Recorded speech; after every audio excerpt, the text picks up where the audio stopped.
Thank you for being with us on the Feast of St. John Henry Newman. We begin with violence in the Middle East and Israel's deadly response to the weekend attack by Hamas.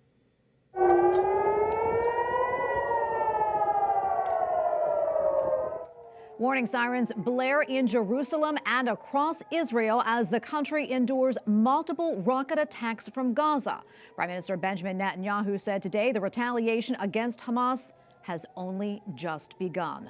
The Israeli Defense Forces says that it has attacked 130 Hamas targets in Gaza with airstrikes in a 3-hour span. They also ordered a complete siege of the Gaza Strip, cutting off food, fuel, electricity, and water supplies. The war began on Saturday when Hamas launched a surprise assault in which more than 700 people were killed. Joining us now from Jerusalem is Andrew Doran, Senior Research Fellow with the Philos Project and a former State Department official. Andrew, thank you so much. We appreciate you taking the time for us. If you would, tell us what the situation is like right now in Israel, and especially where you are. Thank you, Tracy. Well, it's certainly a mix among the Israelis of resilience, trauma, determination. You can really see the full spectrum of emotions on display when you talk to Israelis.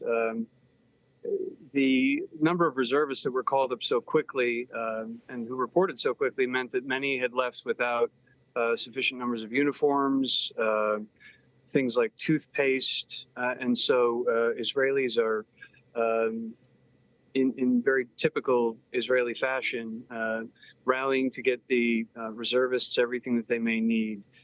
The army is fully mobilizing for war. It'd be hard-pressed to find an Israeli who doesn't have, in some cases, multiple family members deployed. So I have a Lebanese Maronite Catholic friend who lives in the north. She's a mother of 3.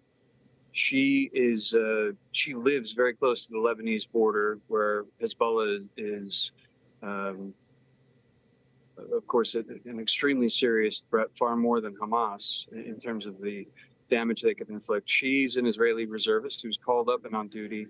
Her son is in an elite IDF unit in the south of Israel and is deployed very close to Gaza. That's just one Israeli family. Andrew, we have seen really just some horrific images coming out of Israel. That said, tell us a little bit more about how people are feeling and what is the biggest concern? I think this was a shock. If you look at numerically how many Israelis were murdered and, of course, how they were murdered, this is an order of magnitude so far beyond something like 9/11. We can imagine, and those of us who were alive, we remember 9/11. We remember how Americans suddenly felt vulnerable. Israelis felt the same way. There was a great deal of shock that this could happen.